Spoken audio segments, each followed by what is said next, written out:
Good day mga ka-solve math like a boss. Ayan, so it's been a while nung huli ako nagawa ng video.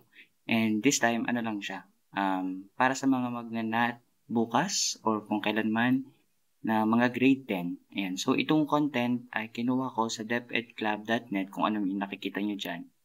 Ayan, so puntahan nyo na lang yan or ito yung link niya. So meron doon mga part na pwede kayong sagutan, tas ayun, sagutan nyo lang siya. Pero ito, i-explain ko kung paano ba nakuha yung sagot. So, kumuha lang ako doon ng 20 items. Ayan, so, let's solve math like a boss. Question number 1. If 1, negative 1 half, 1/4, negative 1/8 is a geometric sequence, what is the common ratio? Basta tandaan, kapag geometric sequence, ano lang yan, para makuha mo yung ratio, nagmumultiply ka dyan. Halimbawa, 1, tapos sa susunod mo ay 2. So, ano yung minultiply mo kay 1 para maging 2, diba? 2. So, ibig sabihin, ang susunod dyan ay 4 kasi times 2 lang ng times 2. Susunod ay 8. Susunod ay 16. Ganyan yung geometric sequence. So, kahit anong sequence, basta meron siyang common ratio. Ngayon, kung titingnan mo ito, 1, tapos negative 1 half, 1/4, negative 1/8. Kung mapapansin mo, di ba yung 1, para maging, yung tatlo, fraction.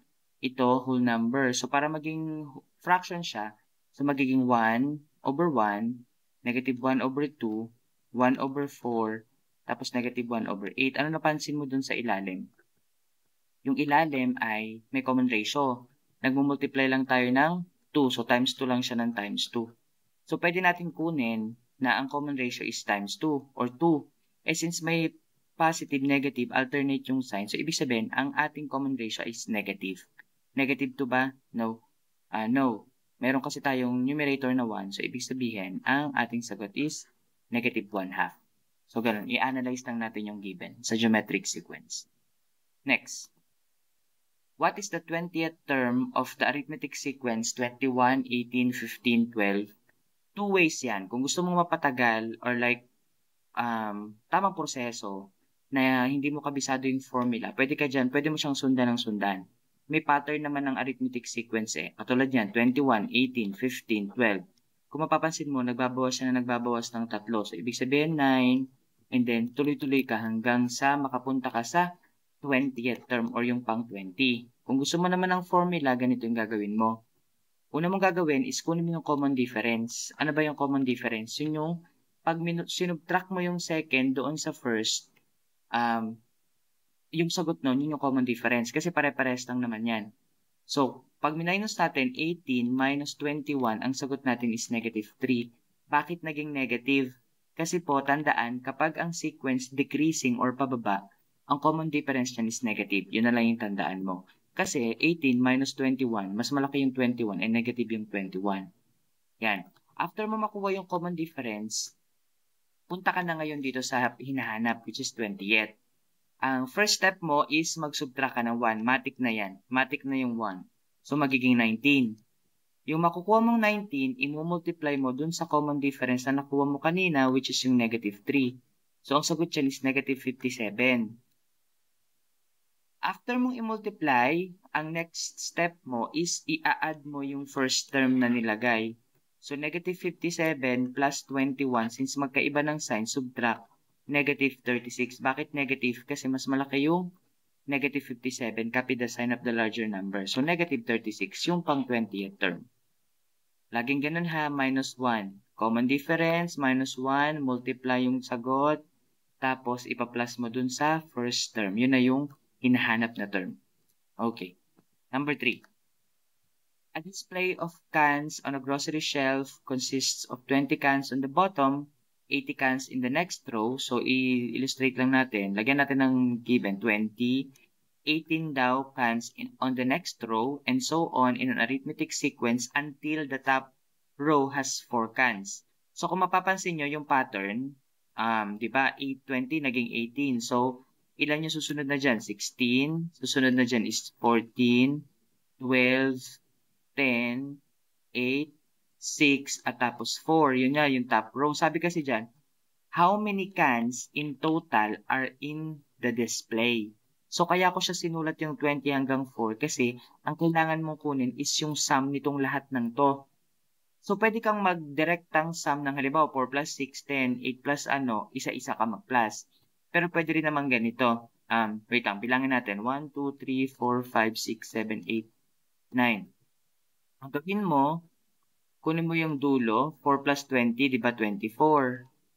Tapos yung 6 plus 18, 24 din yan. Parehas lang yan, pattern lang yan. Yung 8 and 16, 24 din yan.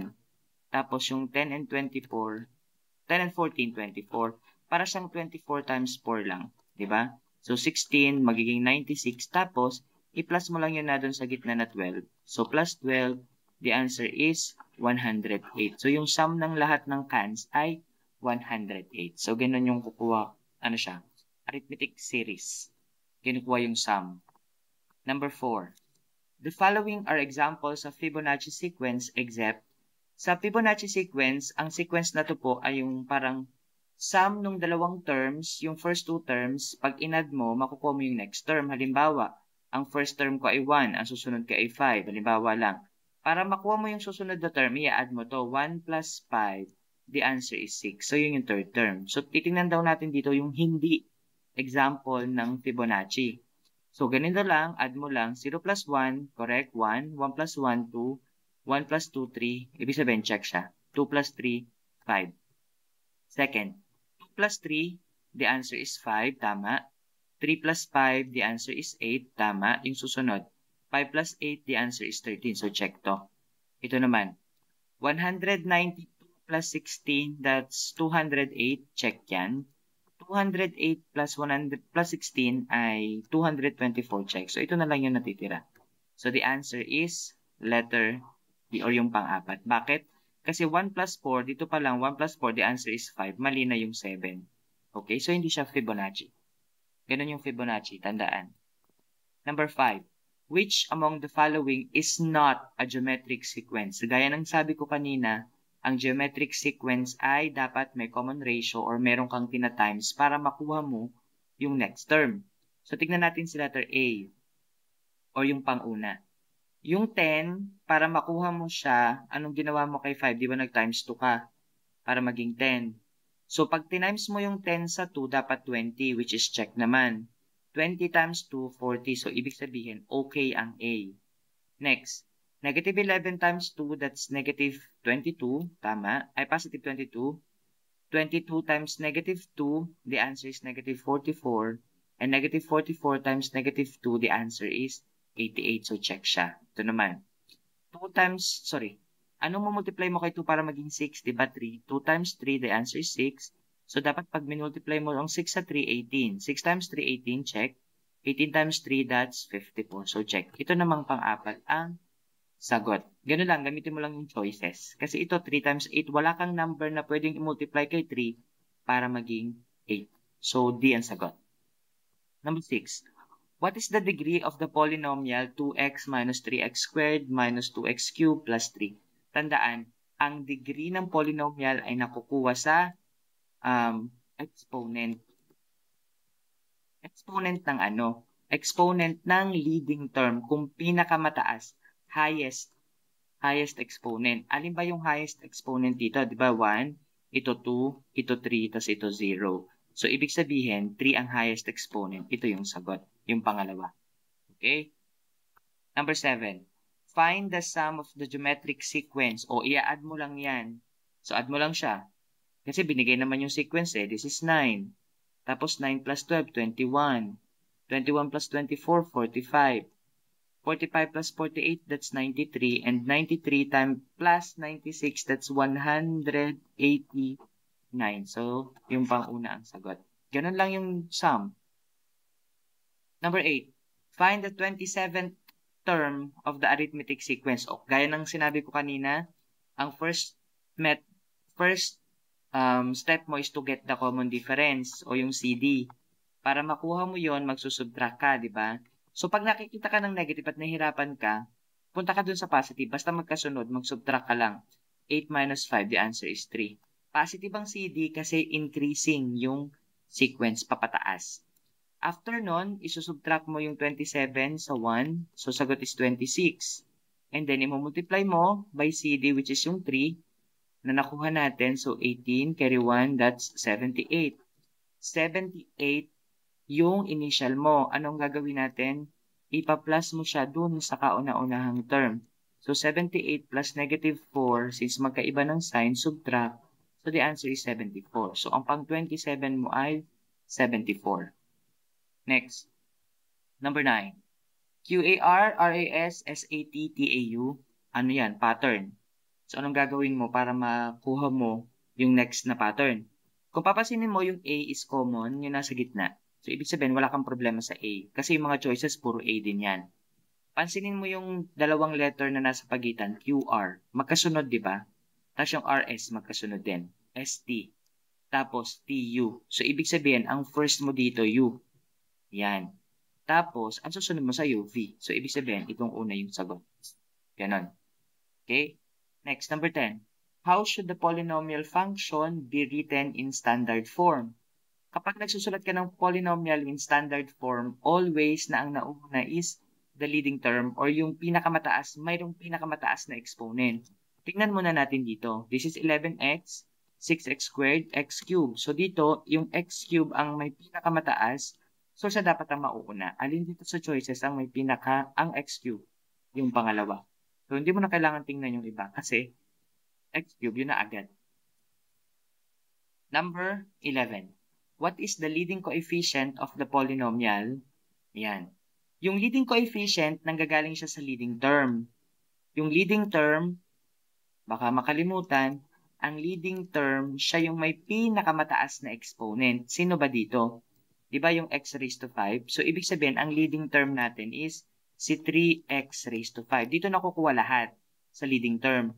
Kasi ito yung ito yung degree, yung exponent na 5, yung leading coefficient, yung number, yung numerical, so 3.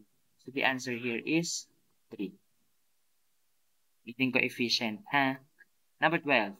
What is the degree? O, diba? Yung degree natin, yung pinakamataas na exponent. Sir, paano yan? Naka-factored form. Ang gawin mo lang dyan, since degree lang naman ang hinihingi, hindi naman yung buong sagot or yung product, kunin mo lang yung mga x, i-multiply mo lang. X times x, x squared, diba? Tapos yung x squared, pag tinimes mo dun sa isa pang x, x cubed. So, ibig sabihin, ang highest exponent mo is 3. So, 3 ang sagot. Yan, huwag mo nang itindihin yung iba. Ganun lang yun, pag degree. Number 13. What is the value of the constant term of the polynomial function? O, yung constant term, siya yung number na walang variable na katabi. Alin ba dyan? So, yung 8. So, yung 8 yung constant term mo. Yun. 14. Given circle A, what kind of arc is angle DMY if DY is the diameter? So, sa circle, di ba, mayroong mga arc, major arc, minor arc, or kung ano-ano pang arc. Yan. So, kung gagawa tayo ng circle, pasensya na yung circle, sabi dyan, circle A. Tapos, what angle DMY. So, kukuha tayo, since DY daw is the diameter, so, ibig sabihin, dapat yung D at yung Y, magpapass through siya dun sa center natin, which is yung A, kasi diameter siya eh. So, ibig sabihin yung M, kahit saan dyan. Halimbawa, lagay ako dito ng M. Kahit saan yung M. So, yung DMY, ito, ayan, itong part na to, itong kabuuan na to, alin daw siya? Siya ay semicircle. Kasi kalahati siya ng circle. At sa tandaan, kapag diameter yung isang nung arc, semicircle na yun agad. Yung circle, yun na yung circle eh. Pag minor arc, ibig sabihin, mas makonti siya sa semicircle. Halimbawa, ito lang, DM. Minor arc lang kasi konti lang siya. Pag major arc, sobra. Halimbawa, MDY. Ayan. Sobra siya sa semicircle, major arc ang tawag. 15. Given circle A with a semicircle YSD and measure of angle SAD is 70 degrees, what is the measure of SAY? So, gawa tayo ng circle. Ayan. Tapos, circle A daw. Then, yung SAD daw, kuha tayo mag-assume tayo ng S dito, tapos D. Sabi, ang SAD daw is A, papunta kay D, is 70 degrees. Ayan. What is the measure of SAY? Ayan. Ano ba yung SAY? Sabi dito, semicircle daw yung YSD. So, kung itutuloy natin yung YSD, ayan, itutuloy lang natin dito, ibig sabihin, dahil semicircle lang siya, Ibig sabihin, ito, diameter yung YD natin. Dulot-dulo. Yan. So, kung 70 to, anong measure daw nito? Yung SAY. Kapag semicircle, automatic 180 yon. Kasi, ano siya half ng 360. Ang isang buong circle, 360. O, minus mo lang ng 70, si 180. Anong sagot? 110. So, 110 degrees. Okay? 16. Find the sum of the first 10 terms of 3/2, 3/2, 3/2. Kung papansinin mo, pare-pare siya, di ba? So, ibig sabihin, magkakaroon tayo ng 10 3/2. Ngayon, paano natin makukuha yung sum? Di ba pag nagkumuha tayo ng sum ng fraction kapag parehas ang ilalim, ano lang yan? Copy. So, ibig sabihin, ito na yung denominator mo. Ilan daw? 10. So, parang ano lang yan? 3 times 10. The answer is 30. So, 30/2, pag isi-simplify mo, 15. So, 15 ang sagot. Number 17. Find the number of terms of a geometric sequence if A sub 1 is 5, R is 6, and A sub n is 180. Ayan. So, ang gawin mo lang dyan kapag geometric sequence, gamitin mo na lang si choices. Or magsunod-sunod ka na lang para makaabot ka sa 180. Diba? Ang A1 mo is 5. Since may common ratio ka na 6, anong susunod sa 5? 5 times 6 lang yun. 5 times 6, so 30. Tapos 6 times 30, since R mo is 6, times ka lang ng times, diba? So, 30 times 6, the answer is 180. O, dahil sa 180 ka na agad, ilan sila? 3. So, 3 is the answer. Ganun. Number 18. Given the polynomial, find its leading term o leading term. So, ibig sabihin yung kabuuan. Alin ba dyan na may pinakamataas na exponent? Ito, yung may 11. Ayan. So, itong kabuuan na to, yung leading term. Kapag term, lahat yun, pati numerical coefficient at exponent. So, letter B. 19. Find the product. So, kapag magsusunod ka ng product, minsan, tignan mo lang yung first. 4x times 4x, di ba, 16x squared. So, pare-pare siyang 16x squared, di ba? So, ang gawin mo, yung last naman, negative 3 times 3. Ang sagot natin is negative 9. Alin dyan sa dulo ang may negative 9? So, di ba, mali na to? Mali na yan. Mali na yan. So, letter C ang sagot. Okay? Number 20. Find P of 1 if P of X is, ayan, yung given. So, pag ganyan, isa-substitute mo lang yan. So, magiging, ano lang siya, di ba 1 to? So, magiging 1 cubed minus 12 times 1 squared minus 6 times 1 plus 7. So, ganun lang. Sinasubstitute ko lang yung mga 1. So, ang 1 cubed natin is 1 times 1 times 1. So, that's 1. So, ito minus 12. Kasi 1 times 1, sige, lagay natin, times 1 minus 6 plus 7. Kasi 6 times 1. So, magiging 1 minus 12 minus 6 plus 7, left to right.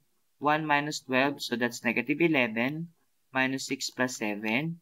Negative 11, negative 6, that's negative 17 plus 7. And the answer is negative 10. Kasi magkaiba ng sign, so subtract. So that's it. Thank you for listening, and always remember, solve math like a boss. Ayan, so if you're new to my channel, please consider subscribing and like this video. Pasensya na dun sa minsan may part na humihina. Yan, tinatry ko kasi. So, yun. Salamat!